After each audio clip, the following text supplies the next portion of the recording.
Okay. Third advantage that the European states have are these overseas colonies.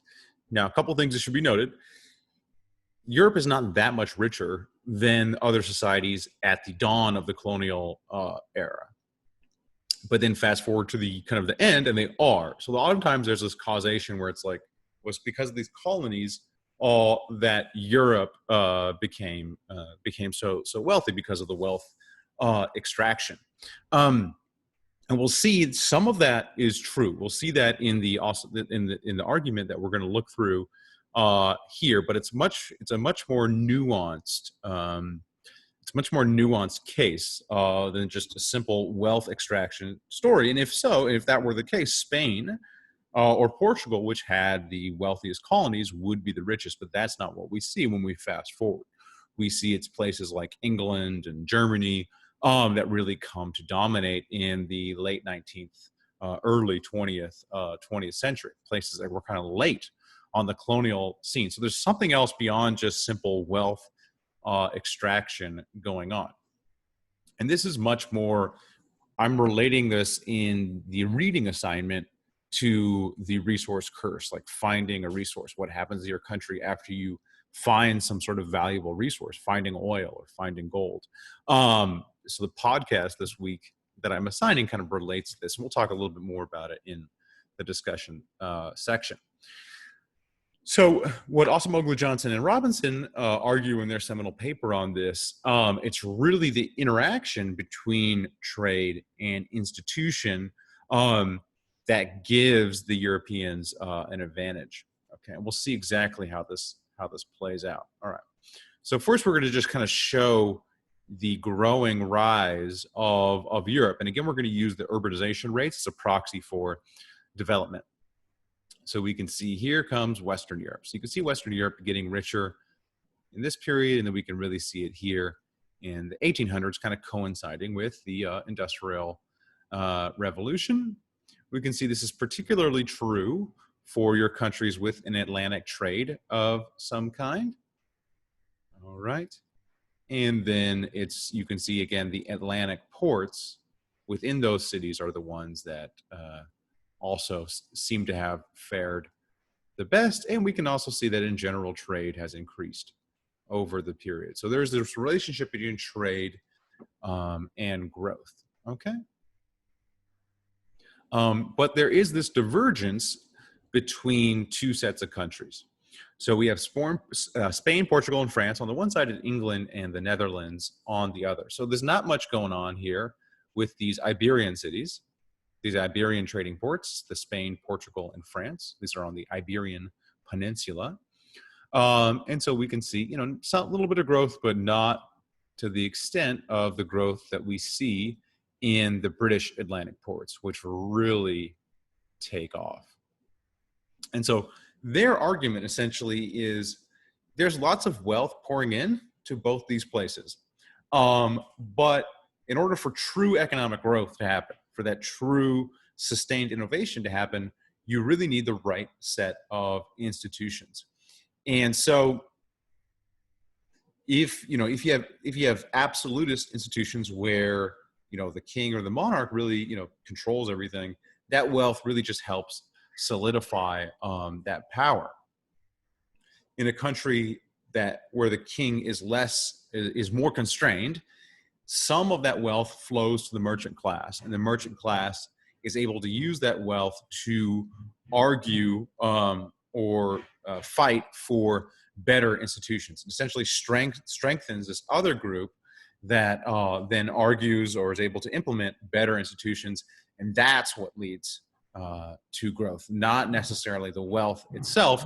It allows that other powerful interest group to implement the institutions they would like, which are conducive to growth.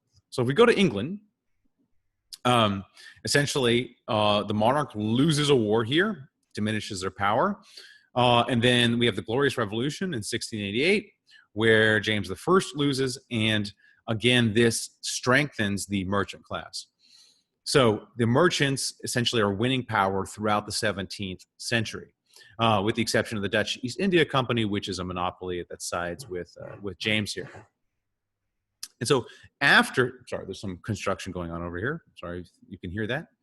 So after the Glorious Revolution, these merchants really are able to get rid of monopolies. So we have more free entry into trade and more free entry in general, which again, if you think of entrepreneurship, that's going to help people who want to start an enterprise.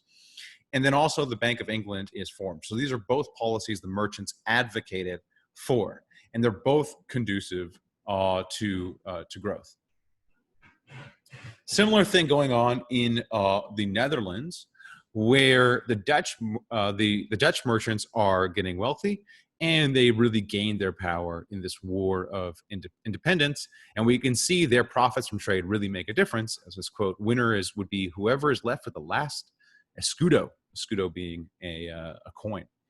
Okay, and we can see the constraint on the executive. You can see, England starts with some constraints, but it really grows throughout the period as the merchants gain power. Similarly, with the Netherlands in blue here, after they win that war of independence, we get some more constraints on the executive. Okay. All right. France is kind of an intermediate case where they lose some constraints and then gain some constraints later on. And we can see kind of, if you're trying to track the power of the merchants or the power of interest groups other than the king, one place to see it is in parliamentary legislation. So the more laws they're passing, kind of the more power they have, really it's a proxy for their ability to kind of control the country. And so you can see this ramp up here. Spain, Portugal, and France, so they are kind of the reverse case where they're absolutist. The monarch is very, very secure. All the trade is being done through cronies of the crown. So they are granting, they're essentially, you have to get approval of the king to go to do a trading mission. And so he's taking a cut of anything that happens. Whereas in England and the Netherlands, there's more free entry. If you want to have an expedition, you can have an expedition. You don't need to get direct permission. And so this is rent seeking from these kings in Spain and Portugal, and it really just solidifies their power instead of a merchant class. And so we don't get those type of institutions that we see in England with that more market access and a bank. The French are kind of this intermediate class where we do have a merchant class that wields some power, but they lose to the king in a struggle. And the king consolidates trade after that. Okay.